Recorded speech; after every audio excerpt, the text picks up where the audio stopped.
I should have inserted Pokemon music for this. Dun dun dun dun dun. I'm not doing that.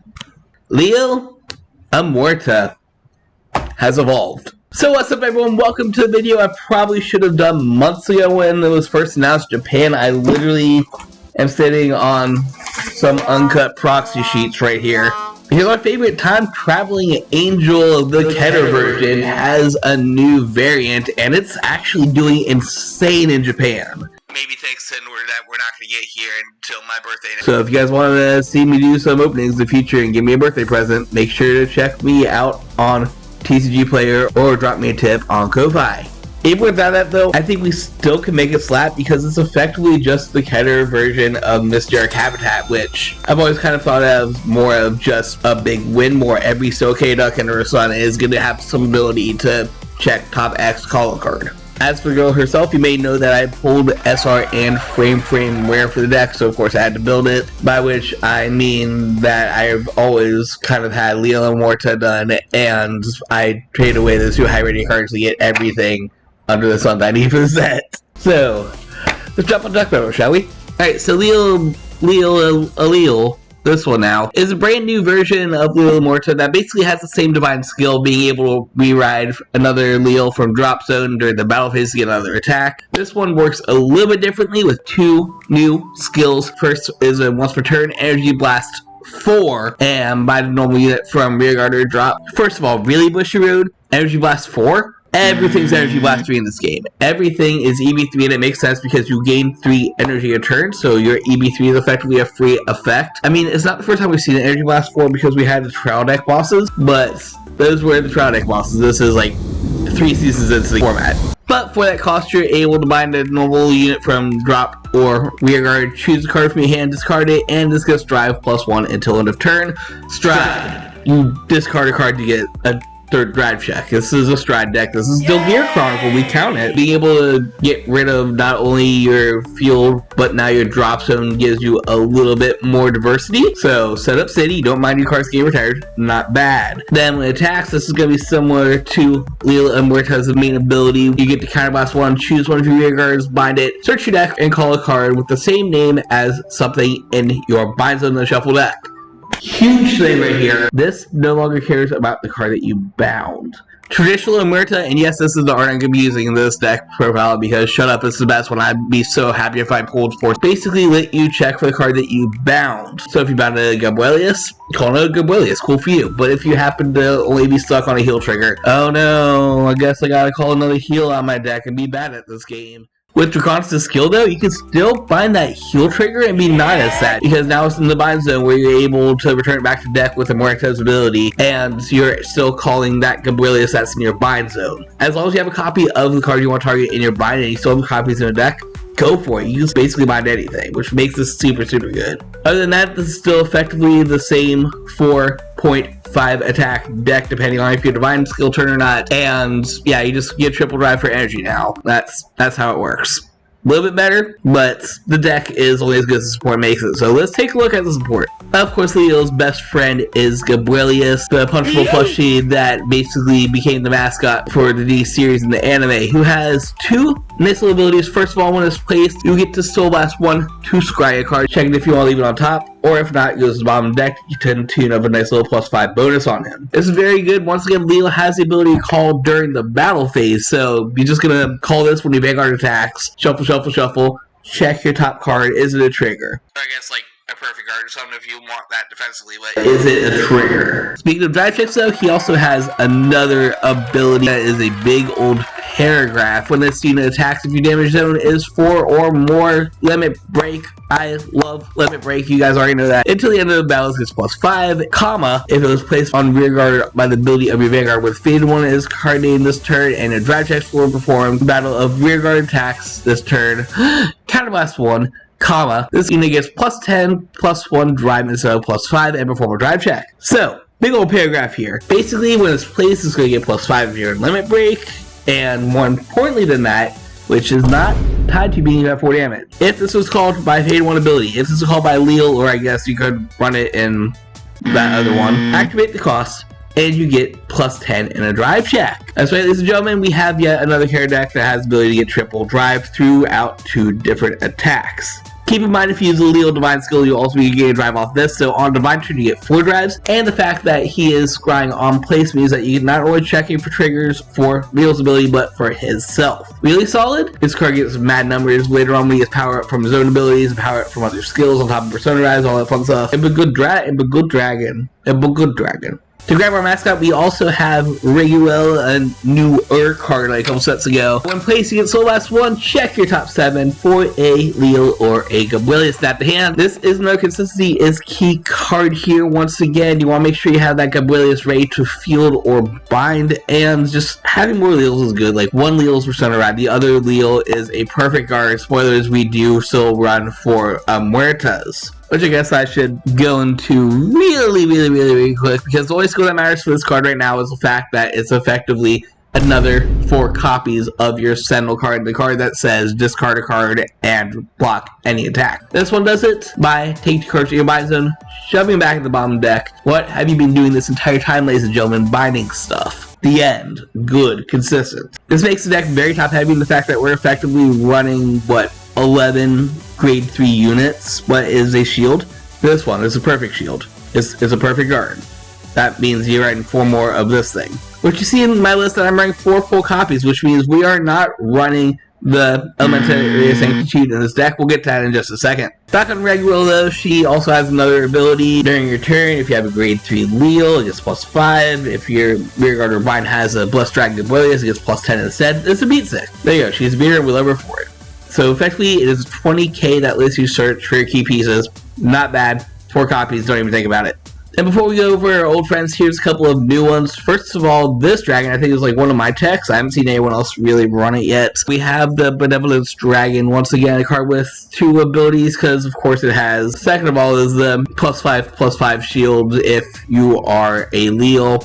Cool story, bruh. Once again, going back to the fact that this deck is top loaded with a lot of shieldless cards. Having 10k Guardian, not too bad. On top of that, it's 15k attacker if you really need to field it. Cool story, bruh.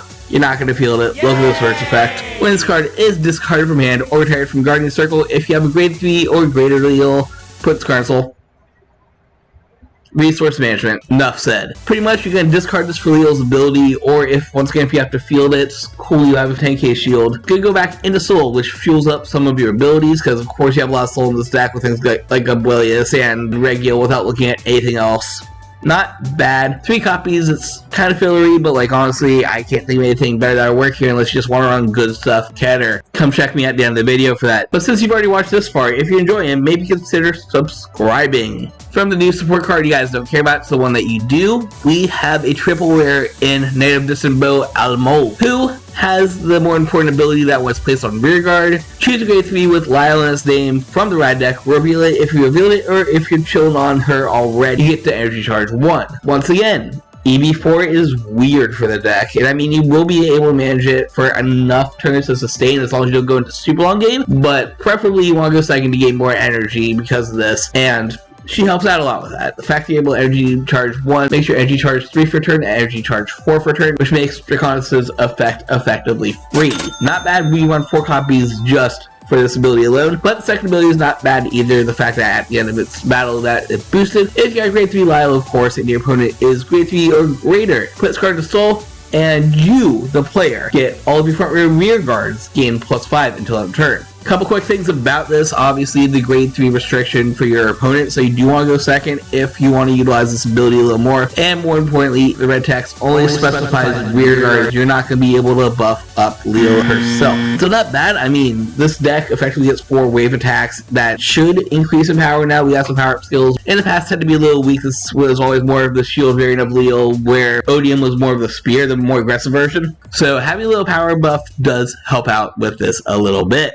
4 copies for the power-up skill and her own ability to give you energy. Don't think about it. It's just a good card. Then moving from some new sauce to some old sauce. Of course, we still have 3 copies of the good old Puppo Gown. Real simple ability. It just gets +5 if you call a card out of deck, and you can just stack it off to counter charge.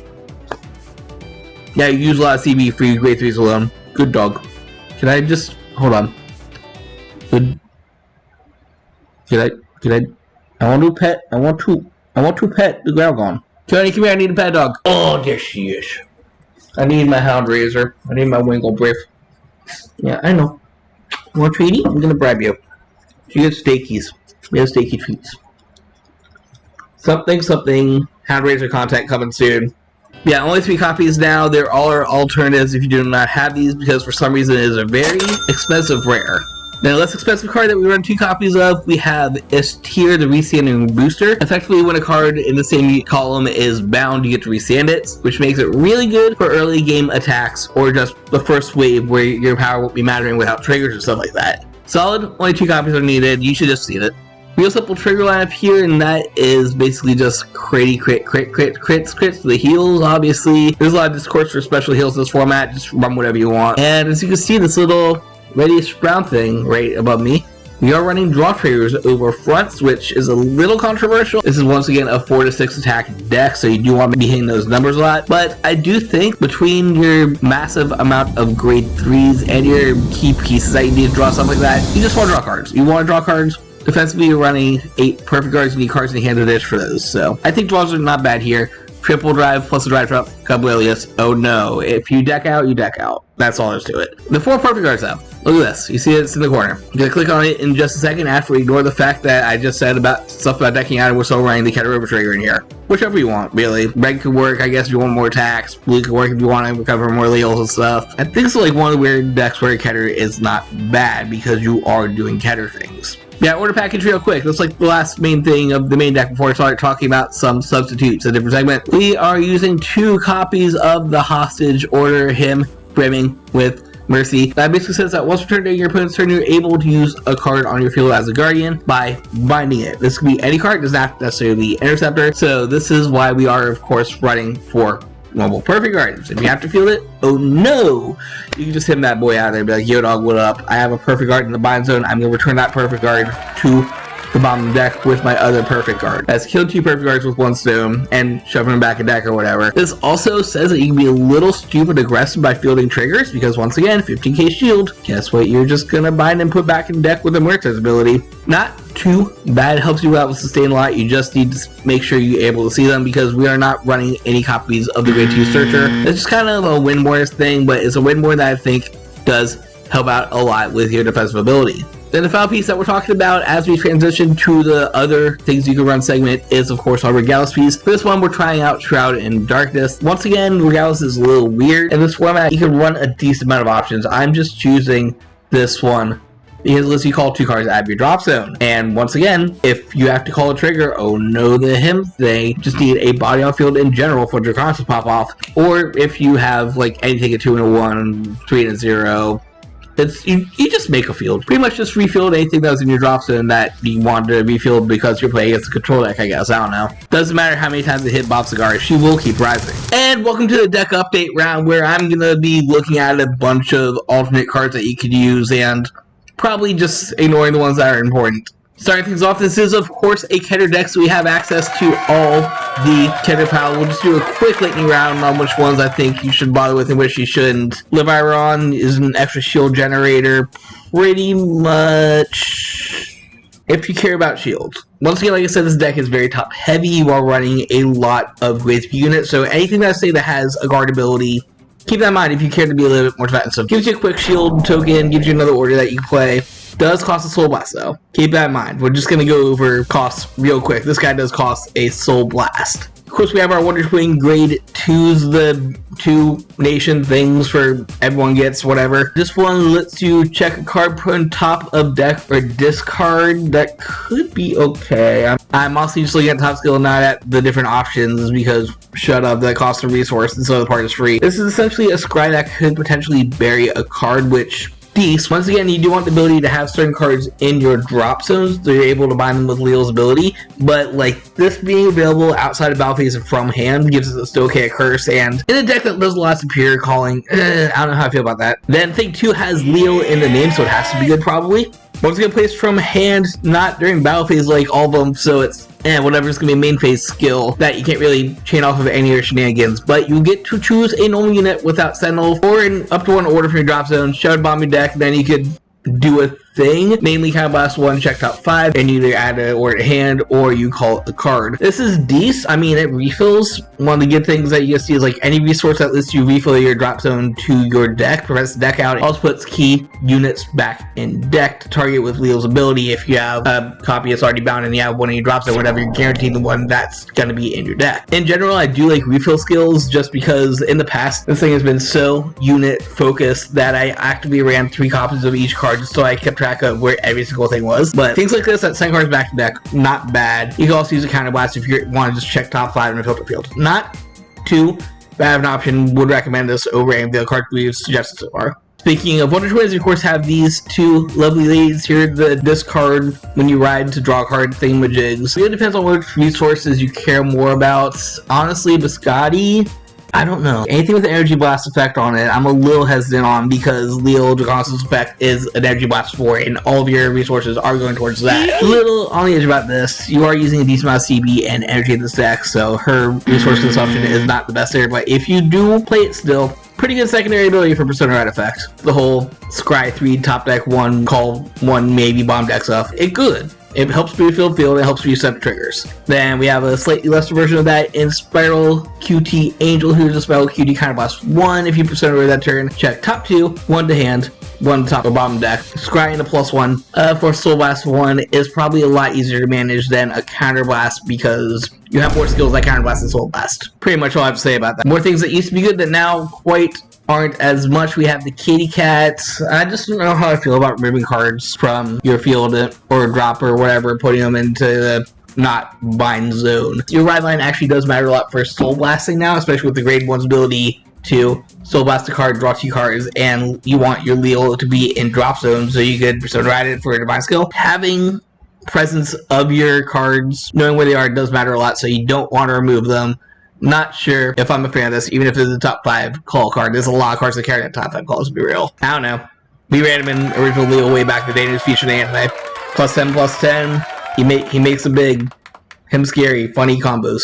It's whatever. I just felt like including him because he was an original build. Now, speaking of energy consumption of things that do matter but not really, we have our ace unit, of course, EB3 on place for its unique skill. Once again, this activates as soon as you play this card, so even if you're not activating the Energy Blast 3 skill, you are using that unique skill right away just for on play. So keep that in mind. That skill being a check top 7, be able to call a card, give something the ability that cannot be targeted, and of course it's a big booty attack, whatever, we don't care about that. I mean, they're good. But in a deck where you want to run multiple copies of stuff just to activate Draconis' ability and go boom to the boom to the boom to the boom, having one-ofs, not really a sauce, especially when, once again, it is an energy consumer, and so is your main unit.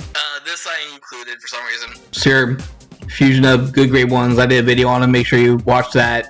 There you go. It does some things to power up and draw cards, I guess. Use resources wherever you want to use resources. Cool. I like using this one a little better. It's 1/2 of that skill. Especially when you ride a grade 3 unit. Sack her off, Soul Blast 1, and you're able to countercharge, then give you Vanguard +5. Not bad considering that Divine Skill does count as riding another grade 3 in the middle of the turn. So you're helping to buff up that second Draconis a little bit, or just the first one, and getting a resource back to the tune of Soul Blast 1. So pretty solid. It can be used during the battle phase as well. Probably would recommend this over spending $10 billion on the new hotness version. Then the final counterpile card is everyone's favorite Teef. Heart, Teef Ball, whatever version of Teef it is. You got your standard Soul Blast 1 win place. If you play an order that turn, check top 5, add an order of units. Call the unit. If you add it, don't worry about it. It gets +5/+5/+5. There's a lot of things that get +5 when they attack. Let's be real. This card depends entirely on your consumption of orders. I know that as we go around the blocks in Japan because of this thingamajig right here. The Nebula Knight's Path to Reach for the Stars. That is a mouthful. This is the order for Nebula Knights. That's basically just a clone of the Misty Arc order. We're only going to look at this part because the second skill doesn't matter unless you're playing specifically Nebula Knights. And that can be played from the drop zone, bind, and perform. The only effect that matters. The key top 7, choose one card equal to your Vanguard's greater or lower and call it Vanguard. Top 7 filter. This is the same as Misty Arc Habitat, effectively, which checks top 7 and calls a card. The only problem with this is it is a grade 3, which means you're not going to be placed until your grade 3 sauce turns. And, like, in my opinion, new age decks don't do anything to the grade 3 sauce turns. The important part is getting early game, which that's not going to provide. That said, like, it's running wild in Japan. They're probably going to be running like crazy for this as soon as it drops in February. So once again, if you want to help get me some of these as birthday presents, / I'm just going to be opening the set because it's got some awesome stuff that you'll see in the future, make sure to check me out on Ko-Fi.com/RayonSkyridge. I'm going to start doing some merchandising stuff soon, like making buttons and maybe energy cards. So keep an eye out for that. TCG player, of course, as always. Like, comment, subscribe. Outside of that, though, we do have a little bit of an order package that we have access to in Counter Sanctuary. Let's go ahead and take a look at some of those options, because once again, this first skill, the important one, is not going to matter at all unless you play an order for a turn. Of course, we have our Liael pieces options, which that is what it is. We already talked about the one. Other options I would recommend are, of course, Fire Regalis. Classic, doesn't have an order for turn if you want to play 2 orders. Able to check your top 5, call a card. So effectively, it's that fancy thing we just talked about, -2, I guess. I don't know. Something very similar to that literally no one has ever talked about in their life is the use of order departure towards the dawn, which costs kind of +1, and everyone stops when they see that, like, you're supposed to check your top 5 from a rebel form and add to hands. No. Keep going to right about here, where it says that you could also look for a grade 2 or lower unit and superior call it. CB1. Oh no, it costs a resource. But still check top 5 and call a card that's not Gabrielius. Of course, you can't talk about colors without the one that everybody and their mother runs. Comment down below if your mother runs this kind of +1, draw 2 cards, choose to call them. You know what it does. You guys know what it does by now. Unless you draw cards and call cards. And if you don't call cards, you discard cards. Either way, you're going to be plussing. But once again, resource management. Everything I'm going to say, take with a grain of salt. Resources matter a lot in this deck. Case in point why I cannot recommend one of my favorite orders for Hound Raisers and Warrior's Rest. Energy Blast 2, give your field power, draw a card. It's good, it helps out with aggression a lot, but it does cost Energy Blast. Once again, our Vanguard skill costs energy, so we just want to avoid that. Also other funny things that could do things. Soul Blast 1, check your top 3, call something, bomb deck the rest. Gives all your field boost. If you want to run a more grade 2, grade 3 centric deck, you can still get some power-ups off it, and it is a free card. You just play this, don't have to worry about any resources. And of course, like I said, Regalis piece options. If you want to play defensive, this is another copy of your grade 2 Cycler. Once again, depends on your resource, so probably not in this case. Another defensive skill. The name says what it does. You play this twice, you get 1 for 10k shield, and 1 removing it from your drop zone to get an extra guard power. Helps you tank, enough to say about it. Probably one of my favorite generic Regalis pieces. You get options to either activate Pot of Greed and draw 2 cards, or put in Soul, countercharge for 1. Boom. Resource management. This card is so good. I don't know why people look over it. Or, of course, if it ain't broke, don't fix. We have Bracing Angel Ladder, which is great against control meta, as it stops your cards from being targeted for turn, and also gives you a Vanguards, plural. Once again, helps out with the whole Liael reride thing, gain multiple attacks. +5, so it helps fix your numbers a little bit. Not bad. Also goes to Soul as well, which, you know, buffs you up. So really can't go wrong with any of those. Just kind of take your pick, just like the Open Trigger I showed you, the Keter one. You already know exactly what I'm going to say about these 3 in particular, in that you get an extra attack. You get an extra attack by healing, or you add another card from your drops it back to hand, which is really good in a deck where you're managing where your resources are. Also, this is chilling in the trigger segment because Soul management, if you do want to run fronts, goes to Soul. There you go. We got a couple of classic Liael friends up here. The radius is the if it ain't broke, don't fix it. It gets +10 for no reason. When it's balanced, Soul Blast, draw a card, give your Vanguard +5, cool number management. Sequence Wizard, which creates a certain sequence of Soul Charge whenever card gets bound by Vanguard's ability, gain +5, and it also has a check top 5, of course, because of course it does. Not bad. I just think, like, with all the resources it uses up, if you want to do something like this, the Benevolence Dragon I talked about before still gets extra power, still goes to Soul, but it's just a free unit as opposed to this costing 2 different resources. And of course, everyone's favorite Vanguard booster. I just didn't have room in the build for it anymore. Soul Blast 1, return something in drop zone back to deck, helps set up your cycles once again, and it's just the power up thing. Cool, good for her. Then finally, we got a couple of my own personal recommendations, things that no one ever cares about. Talking about the Scry, talking about the ability of Gabrielius to mid-battle do a cool thing. Look at these 2 above me. I'm gonna go over here. So both Thing 1 and Thing 2 have the ability to on-call Scry a card. This one actually lets you check a second one if you don't like it. It's just, like, it depends on your deck space and everything. They're both free units. They can both be called mid-battle, which makes it really good for Liael's ability if you want to go for his whole Scry strat with stuff like Gabrielius and early game cards. The grade 2, so you can play him in turn 2 and just start scrying for triggers. Control the past to create the future. I don't know. More cards for power-ups. Decorator Angel used to be really good. When your other unit in the same column attacks, that unit gets +5. Helps with your wave attacks, help with your numbers, but you just have better cards that help with numbers now, so.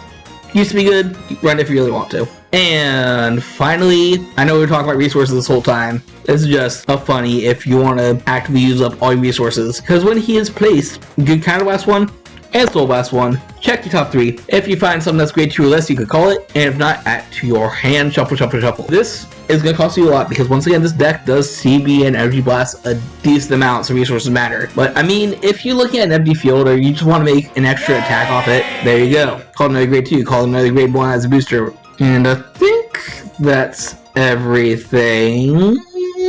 So that is our blast to the past, or the future. Muerta's past, right? No, Muerta's future. Odium's past. I don't know, I need to go rewatch the entirety of Divine Z just so I can have more Makoto time. Although apparently I have a type and it's still okay, a blackout leader tomboy. But what do you think about new Liael? Is she still slapping here in the US even without the funny order? Personally, this has always been a deck that I've always wanted to be my Keter deck, but just, you know, Hat Razor exists, and I guess for sake of encounters and stuff. No, come here. It's the Japanese one. Shut up. So, it's kind of just falling to the wayside for me, but I'm not mad. I'm not mad at Liael. I just don't get a chance to play it because I play so many other Keter decks and I don't have a problem. Leave your opinions on Liael in the comments down below, and while you're down there, maybe hit that little subscribe button or a little like or something. You know, YouTube likes that for the algorithm and stuff. Of course, always, if you want to help support me on this channel, make sure to drop me a tip on Ko-Fi / check out my page on TCG Player, or the Ko-Fi. I need to do stuff with it. I need to merchandise. I'm currently, here's a little preview. I'm currently working on potentially doing some hand-drawn energy cards. Once I get the kinks out, figure it out, I will be doing commissions, and this will probably be like on the Ko-Fi page, or I don't know, wherever I want merchandise stuff. Check those out. Something future, something past re-ride. Thank you guys for watching. More card game content coming soon. Of course, we have a Gear Chronicle thing to cover in just about 2 seconds. And always, embrace the infinite.